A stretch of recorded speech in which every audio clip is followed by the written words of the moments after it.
Last month, we had Mother's Day, and we got a chance to honor the moms, and that's a good thing. I really love the fact that we get to honor moms. Father's Day is a different scenario. Yes, it happens in June, but Father's Day, I've always had Father's Day my whole life. Did that microphone just go off? Okay, all right. So I've always had Father's Day my whole life. I've been able to honor my father, and I've experienced it, my grandfather, father. Even now that I'm a dad, I get to experience Father's Day myself. So it's always been in existence for me. On May 9th, 1914, President Woodrow Wilson proclaimed Mother's Day to be a national holiday. That was all the way back in 1914. And good for him. Moms, you deserve a day to be honored, and I'm glad we do that. You work so hard, and you deserve to be recognized. So I do thank God for the fact that we do honor our moms.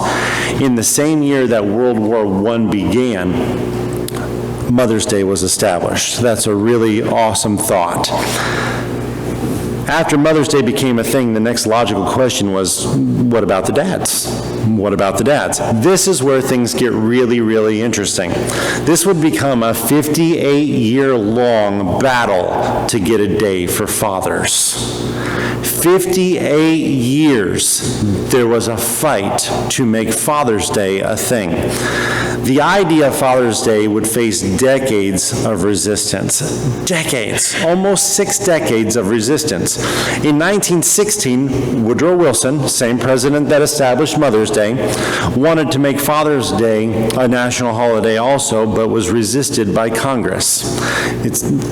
They're so helpful sometimes. So it was resisted by Congress. President Calvin Coolidge tried again in 1924, but it was resisted again. In 1966, President Lyndon B. Johnson issued the first presidential proclamation honoring fathers, designating the third Sunday of June as Father's Day. But it would not be until 1972 that the day would be declared as the official holiday by President Richard Nixon. So from 1914 all the way till 1972, it was a battle to make Father's Day a thing. I just learned about this. I'm like, why? Why? So that's a good question. Why was it a battle for so long to make Father's Day a thing? Why did it take so long for our country to set aside a day for the dads? Mother's Day, no problem. We slid that one, we're good to go. But the dads, why was there so much resistance to have a day designated to the fathers? One of the reasons it was fought against so much was because of the idea of commercialization. And you can read up on that. It's not a good read, but you can go ahead and read up on that if you want to. But the other reason's a little bit more shocking. Many believed it wasn't masculine to have a Father's Day because of the gift-giving nature. Celebrating mothers just seemed to have a more sentimental appeal. But the dads, they don't need that sentimental appeal. Dads were supposed to be tough. Men are supposed to be hard workers. Men don't cry. We've all heard these things. As men, we've heard these things. Sentiment was a picture of weakness. So Father's Day didn't need to be a thing because we didn't need to show that. We didn't need to show that. Our culture had set up an image of strength for men, and a holiday dedicated to them just didn't fit the bill. It just didn't fit the bill. Dads, thank you for being you. And I'm so thankful that we do have a day where we can recognize our fathers and thank them for everything they do. I'm thankful for that. So today I want to rebel against the masculine stereotype and talk to you about what real strength is. The title of my message is The Power of Weakness. And there's a lot, that idea packs a huge punch. So I'm going to rebel against the stereotypical masculinity today. And I want to tell you about true strength. And I can't think of a better road to go down than to look at the life of Jesus Christ. Our culture doesn't really understand the concept of true strength. As a culture, we miss this. We truly miss this. And you're never going to be able to tell me and convince me that Jesus wasn't very manly. If you want a picture of a true man, Jesus would be a good picture. I will stand firm on the fact that he was a picture of true masculinity. Men, we need to follow this example. And I'm glad you are here today to hear this message. Also, just want to throw out that just because it's a Father's Day message and I am talking to the dads today, well, ladies, this applies to you just as much. The Son of God himself showed up on the scene. He gave up everything to reconcile the people to himself. All of those who accept Jesus Christ as their personal Savior, everybody who accepts him as their personal Savior is entered into what is called the church. This is the illustration Jesus used to illustrate the home also. Look at Ephesians chapter 5 and verse 23. It says, "For the husband is head of the wife, as also Christ is the head of the church, and he is the Savior of the body." Jesus used his own life as an example for what a husband and a father should be. He painted a picture here for us. If Jesus is the example, maybe we should look into what that example looks like. So today I want to do that. In the year 2022, we are seeing masculinity attacked like it has never been attacked before. Young boys are being taught to question their gender. Men grow up insecure of who they are because their culture places so many expectations on these young men. True masculinity is seen as strength, so don't show weakness. We've heard these things. Real men don't cry. Real men don't wear pink. You know, all these things. We've heard all of these messages. You want to be, if you're a man, then masculinity is a picture of strength. You're supposed to be able to fix anything. We're supposed to be able to fix everything. We're supposed to be able to provide for our families. We're supposed to be able to carry the world on our shoulder. At the same time, men are displayed as the fool of the family on sitcoms and movies and stuff like that. We see that same picture come our way. My dad can beat up your dad is the mantra of the ages, isn't it? I remember when we were kids, my dad can beat up your dad. Oh yeah? And then we get in a battle. Not that we had anything against each other, but our dad had to be the biggest dad. You know, my dad can beat up your dad, and then the fight started because you just said my dad was weaker than your dad. Because the picture of masculinity is you are the man, you can fix it all, you can do anything, you are the epitome of masculinity. That is the picture, that is the weight that's been put on our shoulders.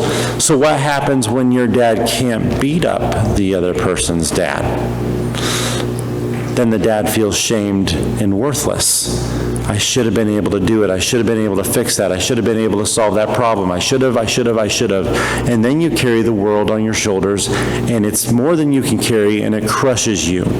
We're supposed to be able to do all of that as men. We're supposed to be able to do all of these things.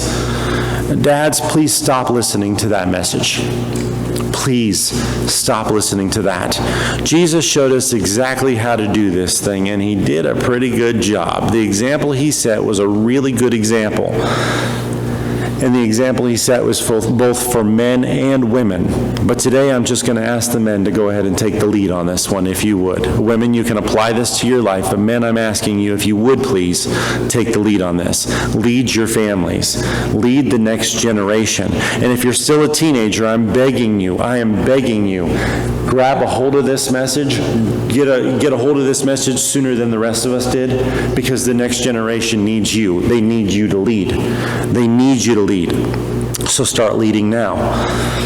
Paul gives us a very short but very packed description of Jesus in Philippians chapter 2.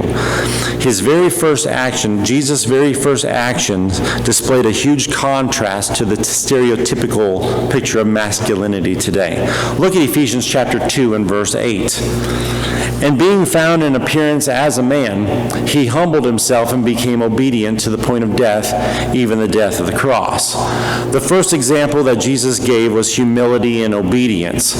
Humility is the opposite of pride, and obedience is the opposite of running the show yourself. So this doesn't exactly sound like the message of what a man's supposed to be. It's not a picture of a man in charge. That's Jesus' first picture he gives us is humility, which is the opposite of pride. And, we've got that, that male ego. Okay, everybody smile a little bit because you do. That male pride that we're supposed to have, I can do it, I can fix it. And then we go, what is that? Read the instructions. Me don't need instructions. Instructions is helping. I don't need help. Are we lost? Yeah. You want to ask directions? No. Me don't need directions. I am man, hear me roar. I don't know where we'll end up, but you'll still hear me roar because I'm a man. And I can fix this, and I can find it on my own. I can do it on my own. Why do we believe that? Why do we carry that? Is because it's been pounded into us for so many years. You're supposed to be able to do it all. So Jesus shows up on the scene, and the first thing he does is I'm going to show humility. That is not pride. I'm going to show that I'm humble, and then I'm going to be obedient. If you are obedient, that means somebody else is in charge, not you. So the first thing that Jesus does is he shows up and says, first move, humility, obedience. It doesn't really show that picture of that man who's in charge. It kind of squashes that picture. Obedient to the point of death almost sounds like Jesus just quit. Obedient to the point of death? What, you had no fight? What happened there? What's going on with you? He just laid down and gave up? If you ask the generation of 2022 if this is what masculinity looks like, they would answer with a resounding no. Absolutely, that is not the picture of masculinity. Then to make matters worse, we can look at a few of the stories about Jesus' life, and oh my goodness, it's a snowball effect here. Right before Jesus is crucified, we see him looking over the city of Jerusalem. These are the people that he begged to listen to him, but they would not listen to him. So what does Jesus do? Look at Luke chapter 19 and verse 41. It says, now as he drew near, he saw the city and wept over it. He cried. Jesus stood there and cried. The people wouldn't listen to him. He tried to persuade them, but they would not give him the time of the day. So this is why he was crying, because they wouldn't listen to him. It doesn't exactly fit into that conventional picture of masculinity, does it? What'd you do, Jesus? Well, I came in humility and in obedience. What did you do when people wouldn't listen to you? I bawled. I broke down and cried. All right, good job. Good job. All the people in the room yeah, that's a picture of manliness, right? No. Jesus, you're not winning one for the home team here. It's not looking good. He just cried. He came to earth, he humbled himself, he became obedient, and he cried because the people wouldn't listen to him. What happened to the example of manhood? What happened to that strength and that power that that Mr. Incredible appearance that we're all supposed to have? What happened to that? Where's that at? Shouldn't Jesus have set a better example than this? Was he not even able to hold himself up? Well, actually, no. No, he wasn't. In Isaiah, God is speaking about his son Jesus. Look at what he says about him. Isaiah chapter 42 and verse 1. Behold my servant, whom I uphold. The word uphold means to sustain or help. Why would Jesus, who is 100% God, need help? Why would he need help? This isn't only a good question, it's one that Jesus was asked personally. When Jesus was hanging on the cross, clearly too weak to do anything, he was being mocked by the criminal hanging next to him on a cross. Basically, the challenge was, be a man.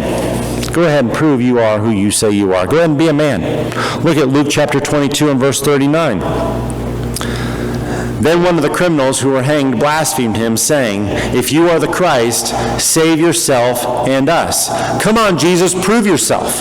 Be a man. Go ahead and do it. If you truly are God, then save yourself and save us. Nothing? Nothing? You're just going to hang there and die? Yeah. Great picture of masculinity there, Jesus. Great job. Just give up. Just give up. Jesus was on display as a weak, frail, and helpless human being. He was running out of strength to take his next breath as he hung on that cross. There were so many times in Jesus' ministry where he was challenged to step up and prove himself, and he backed down. Go ahead, show us a sign. No. Go ahead, prove yourself, Jesus. No. When he performed a miracle, what did he tell people often to do? Go and don't tell anybody. Don't say a word. Now we can look at Jesus as a weak and scared man, or we can redefine what strength really is. Those are our two options. I don't think anybody would be in here and say, yep, Jesus was just a pansy, man. Yep, that's what, not one of us would do that. Not one of us would do that. So that means we ought to redefine what strength really is. That's our only other option. Men, please listen closely to the rest of this message. It's a lesson we need to learn. Our culture puts a lot of weight on our shoulders, a lot of weight. You know those times, guys, you know it's real. You know those times when you feel like you can't carry the world on your shoulder, or you should be able to provide for your family better, or this relationship should have been able to hold together better, or we should have been able to make more money than we make, or we should have been able to do this, that, or the other thing, and you just need a moment alone. You know those times when you just need that moment by yourself because you just don't feel like you're enough? That is a true burden that our society places on our shoulders, and we all know it's true. That really does happen in our life. So please listen to the rest of this message. It is important for us. It is so important for us to hear this. We need men who will exhibit actual strength and not just perceived strength. So we need to redefine what that is. I want to show you one of the greatest demonstrations of power that Jesus revealed during his ministry. This is an incredible act of power. After he was arrested, after he was scourged and the flesh was taken off of his body, after he was beaten, a crown of thorns was smashed into his head.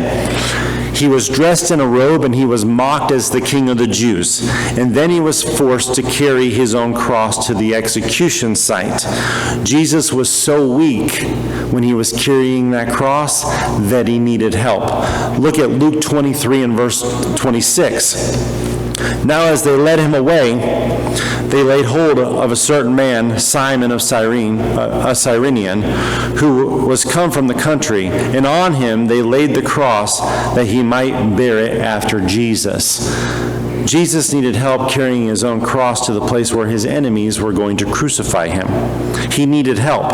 Simon of Cyrene was pulled out of the crowd and forced to carry the cross with Jesus. Jesus wasn't able to carry his own cross here. Even the Roman guards looked at Jesus and said, "This is a weak man. He can't do this. He is definitely a weak man." So how is this one of the greatest demonstrations of power in Jesus' life? This is a huge, huge demonstration of power here. How can that be a definition of power? How can that be a demonstration of power? And before I answer that question, let me ask a couple of other questions. Did Jesus take on the sins of the entire world? Yes, he did.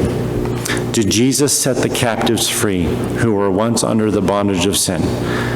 Yes, he did. Did Jesus defeat the power of death and hell? Yes, he did. This story has one hero, and it's that guy. The guy who wasn't strong enough to carry his own cross. The one who people said, if you're really who you say you are, prove it. And he did nothing.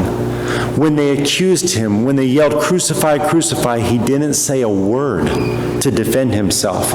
That's the hero of the story. That's the hero. It's the man who cried over Jerusalem and was too weak to carry his own cross. Father's Day faced so many years of resistance because people thought it would make men weak. Sentiment? They don't need sentiment. Even our medicinal remedies are ridiculous. Walk it off and rub some dirt on it. We're geniuses.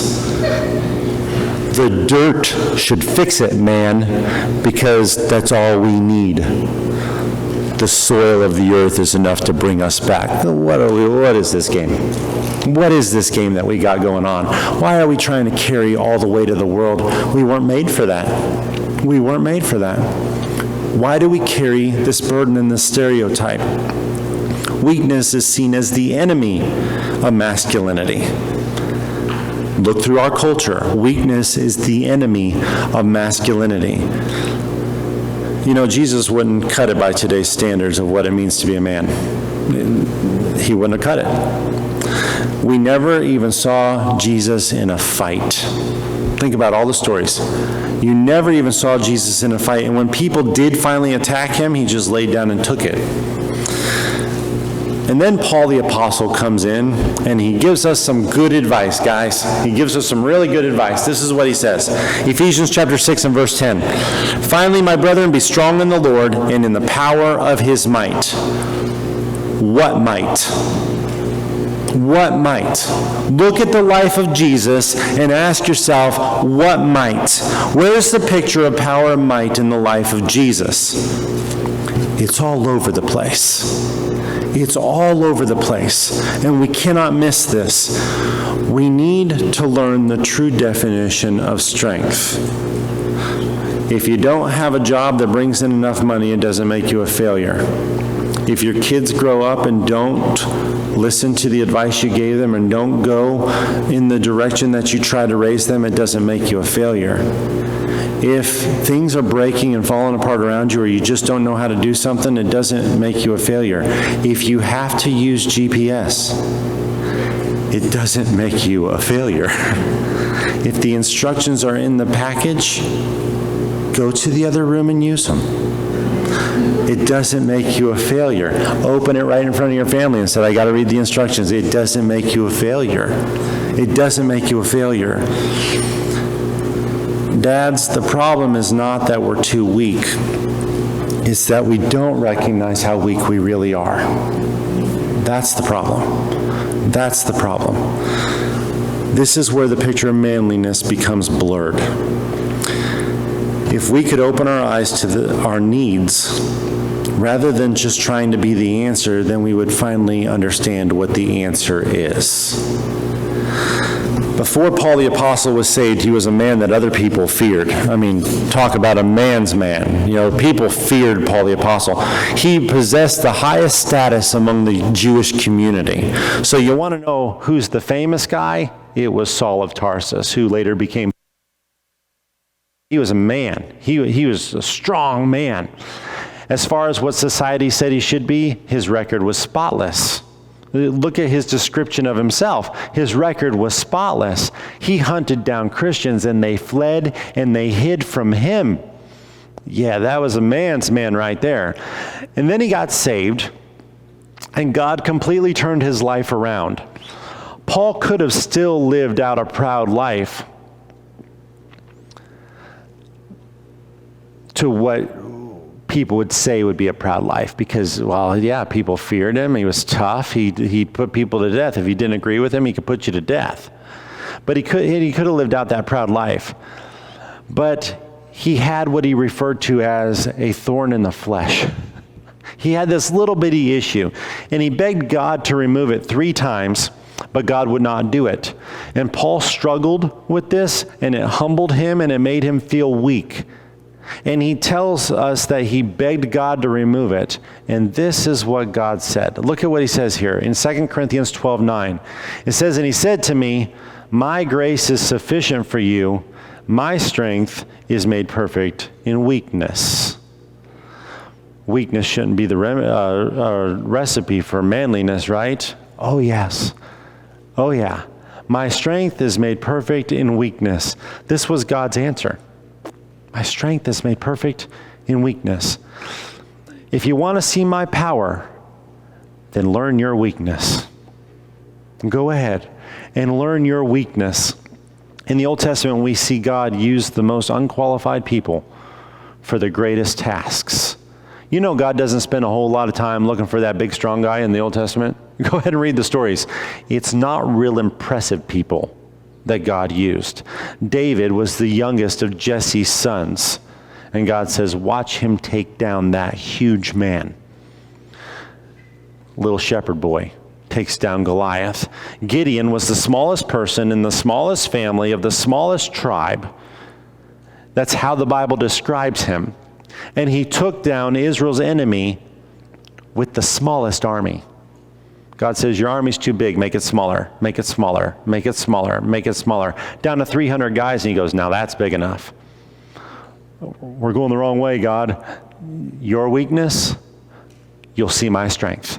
Understand your weakness and you'll see my strength. Joshua led the Israelites around Jericho. Remember, they just walked around Jericho 7 times. And what was the manly plan of attack? Let's yell at it. We're going to walk around the city 7 times, then we're going to stop. Then what, Joshua? Yell at it. Okay, then what's going to happen? We might be mocked, but then God could do something too. So let's just obey him. So they yelled at the city and the walls came down. The walls came down. And when those walls came down, God's power was displayed front and center. And everybody said, that's a big God. That's a lot of strength. Why? Because Joshua was such a mighty man? No. Humility and obedience put God's strength right in the front. And everybody's like, fear that God. That is an amazing God. When Paul realized that God's power is displayed through man's weakness and humility, he said this, 2 Corinthians chapter 12 and verse 9. Therefore, most gladly I will rather boast in my infirmities, that the power of Christ may rest upon me.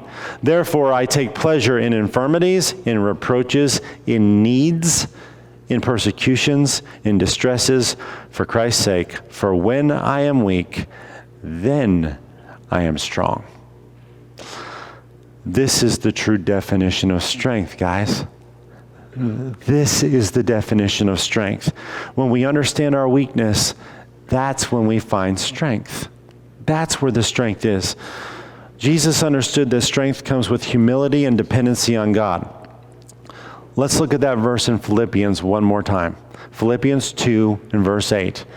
And being found in appearance as a man, he humbled himself and became obedient to the point of death, even the death of the cross. God placed himself into human conditions to show us how to live. He came to be the example. God the Son humbled himself under the authority of God the Father. He obeyed as a servant. Before he came down, there was a plan. Okay, we're going to split up here. Me, the all-powerful God, creator of the universe, is going to place myself in a human body. And in that human body, I will become a servant, but I need a master. You be the master, I'll be the servant. I'll be 100% God and 100% man to show men how to find strength, to show people where to find the answer. It's in the relationship. And the relationship isn't, I'll be strong and you be strong. As though, I'll be strong because you are strong. In my weakness, I will become strong because of the relationship. That was a really, really good example. Jesus yielded his life, and God, as a man, became dependent. That was the example. You're going to need things. You're not going to be able to fix everything. There might be days when you don't have the strength to carry the cross. There will be times when people will mock you and put you down. Your own family may despise and reject you. Those days may come. So what do we do, Jesus? Humble yourself and be obedient. The strength isn't yours. It's his. It's his. But the culture says I need to be strong. Then be strong.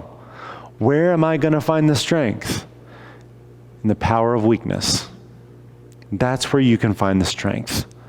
That's where you're going to find it. Jesus had needs. His heart was broken, and he became too weak to carry his own cross. When he had the right to seek justice, he yielded to the Father.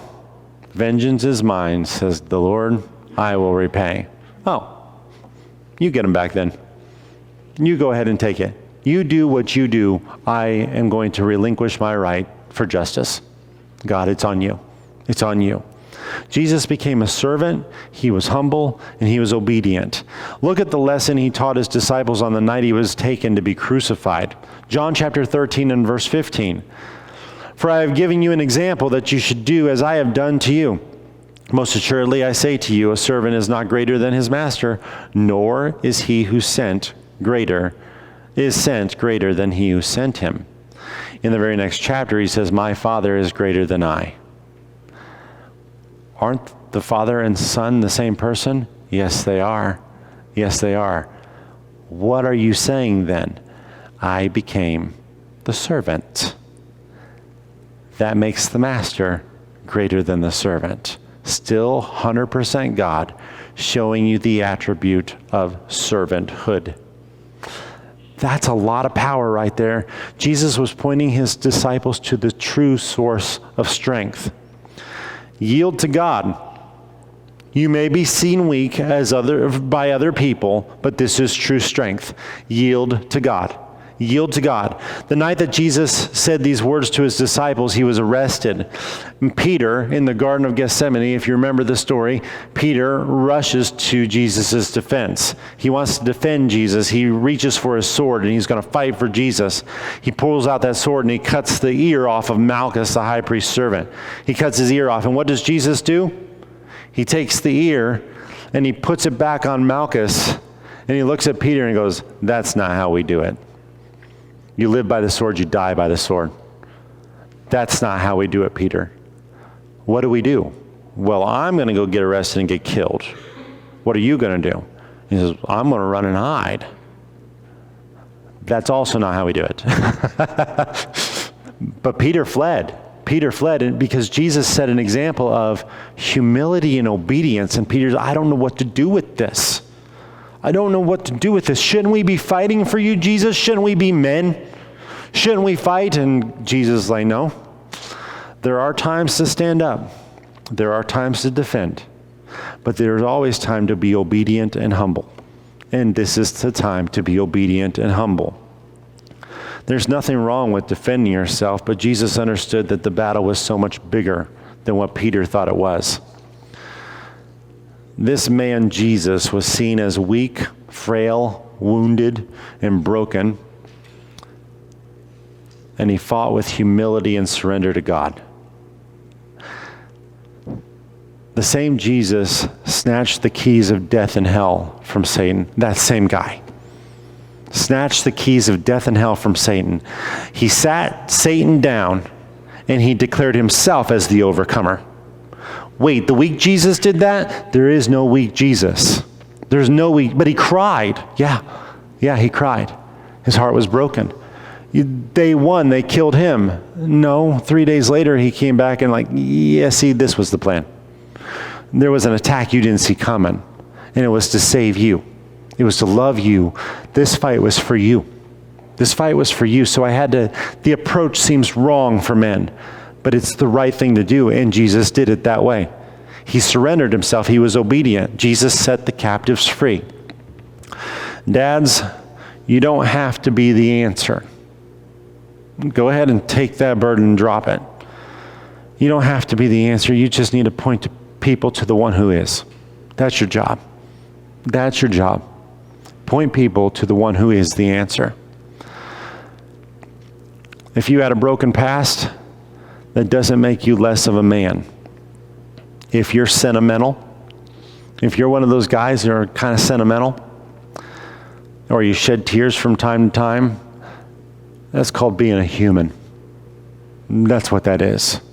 It's just being human. If you feel like you're inadequate because you can't do it all, well, neither could Jesus. He put himself in a position where he couldn't even do it all. There is power in weakness. Let your children know that God is the one who upholds you. How are you able to go forward, Dad? God's strength. What about your strength? It's God's strength. He's the one that upholds us. Humility is strength. That's strength. You don't have to lift yourself up. That's God's job. That's God's job. Look at James 4 and verse 10. Humble yourself in the sight of the Lord. He will lift you up. That's his job, not your job. Dads, it's okay. It's okay if you can't do it. Ask for help. Oh, but real men don't need help. The culture teaches masculinity one way. God teaches it another. This one works. That one doesn't. Go ahead and ask for help. Men, the only thing you have to prove is the strength and goodness of God in your life. That's all you have to prove. You don't have anything to prove. You don't have to be that strong man with all the answers. You need to point people to the strong man with all the answers. That's your job. That's good leadership. That gives a generation to follow something to work with. Because if they think you're the one that has all the strength, what happens when you pass off the scene? Now they're left with only weakness. You've given them nothing. But if you help them understand that true strength is found in God, then when you pass off the scene, they still have true strength. They're still able to stand. His strength is made perfect in weakness. Let those who come behind you know that God is your strength and your shield. Even David says that in the Psalms, God is my strength and my shield. What about your own strength? God is my strength and my shield. There's only one hero in this story, guys. And you don't have to be it. It's already, that job's been taken. There's only one hero in this story. The rest of us are supposed to be pointing people to him. That's our job as dads. Servanthood is the leadership the next generation needs to see. And ladies, this applies to you just as much as it applies to us. Servanthood is the leadership the next generation needs to see. When there's time and people have needs, men, show up. Show up with a servant's heart. If somebody's having a struggle in life, you don't show up as the answer. You show up as the servant. That means somebody has to be in authority over you, or you wouldn't be the servant. And you show obedience and humility to God the Father. That's true leadership, and that will provide people with strength for years to come. Have a happy Father's Day. Go ahead and have a happy Father's Day. And if you accidentally order something too spicy, you don't have to eat it and prove yourself to be a man. It's okay. If you can't lift it, ask for help. If you don't know where to find it, ask for help. Read the instructions, ask for directions. It's okay. You don't have to carry the world on your shoulders. You need to show people who can. That's a true man. That's true fatherhood. That's true leadership. For both men and women, that's true leadership. Servanthood is the leadership the next generation needs to see.